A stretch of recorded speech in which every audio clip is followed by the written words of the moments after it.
So, just listened to a little bit of the snippet, a little bit of the live Tuesday Night Titans thing with Andrew Baydella and JD from NY206. And look, they are right about one thing. Tony Khan, let's be honest, he needs to change things up, and he needs to change things up badly. I mean, I'm not saying that what he's presenting to us right now as a product isn't good. It is. Don't get me wrong. The in-ring action's good. But, you really need to start changing up in a big way. I mean, if you're titling one of your dynamites as big business, then not only do you have to emphasize that you're going to be doing big business, not just with Mercedes Moné and potentially Okada debuting probably within the same night, but you got to emphasize you're going to be doing big business from a, presentation standpoint, a creative standpoint. I mean, you do not want basically WBD to take over like Anthem did and start absorbing you into one of their areas of the company, because that's what Anthem did to TNA. They absorbed them into their entertainment portion of their company, and now they're going to be utilizing TNA not just as a wrestling product, but also to integrate some TNA talent into their shows and movies.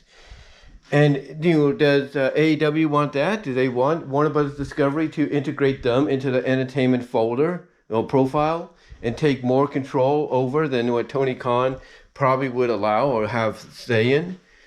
Does AEW want that? Does Tony Khan want that? No, but that's going to happen. That's going to happen, if he doesn't, get things together, if he doesn't get his act together. And like I said, I'm not against, decent in-ring action and everything, but when you have the talent coming out and saying that, hey, some of these stars that you're bringing in, are rubbing people the wrong way, and even if it's a troll job, to me, even with a troll job a little bit, especially from someone within the business, even if it's part of a storyline or whatever, to me, there is truth to that. There is truth to that. Whether it's, not totally true, like it's, mostly like 75% false and 25% truth. That 25% is definitely something to look at.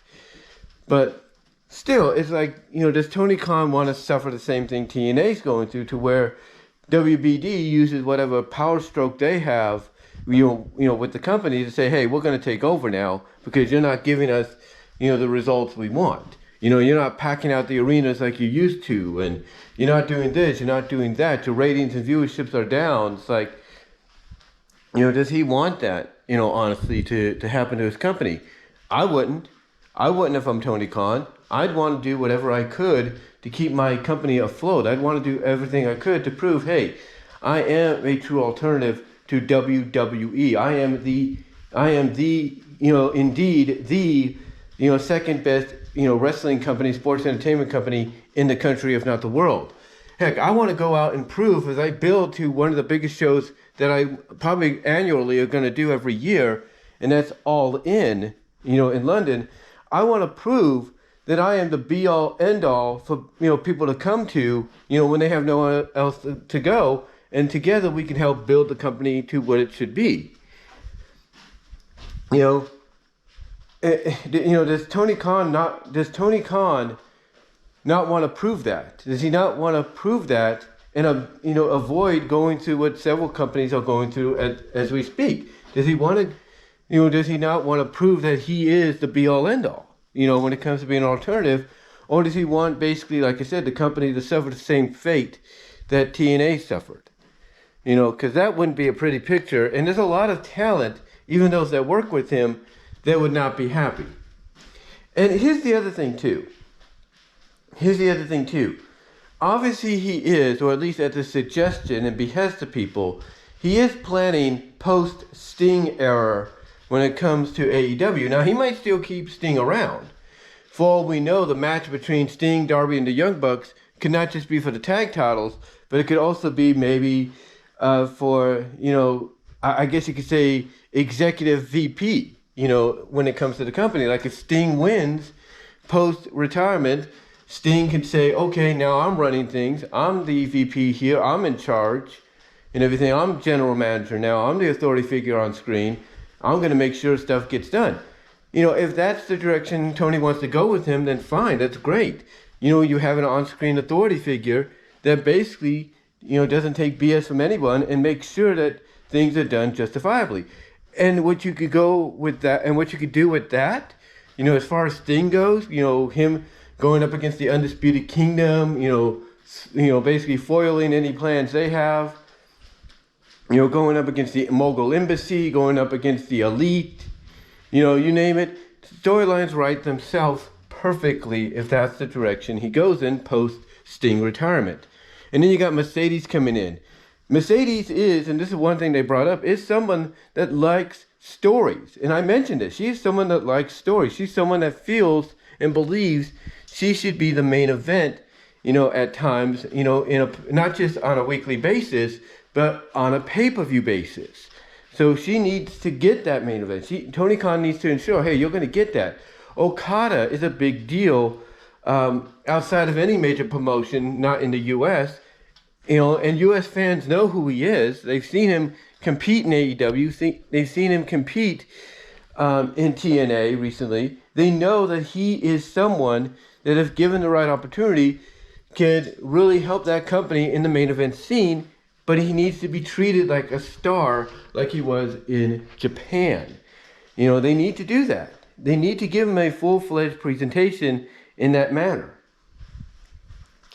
But again, this is all up to Tony Khan, because if he doesn't have this all planned out, if he and his team that he hopefully is getting together doesn't have this all planned out and going in a direction that's going to help build towards the other pay-per-views like Double or Nothing, Forbidden Door, and eventually All In, if he doesn't have the right pieces in place, post Revolution, and going into the big business event and everything, then he's going to have to start sweating bullets and wondering, because you can't tell me he doesn't, hear about what happened to D'Amore and everything. And I'm sure if he gets his hands on Scott D'Amore, as a behind-the-scenes role or maybe an on-screen role, you can't tell me that Scott's not going to tell him what happened, to TNA or what Anthem's planning to do. And, you can't say that that's not going to worry him a little bit, that being Tony Khan, like, oh, could WBD pull something similar on me? Because they could. They could. If they have a stake in the company, and I don't know if it's a major stake or a decent stake or whatever, but if they do, they could pull a power play and say, hey, we're going to absorb you now because you're not doing the job. You and your team aren't doing the job right, so we're going to take over. Does he want to suffer that? Does he want to suffer what Scott D'Amore will tell him if he lands Scott? As part of his team, behind the scenes and on camera. Does he want to deal with that? Does he want to, does he want to see that become a reality? Is what I'm trying to say. Again, I wouldn't. So it's up to Tony Khan. He needs to change.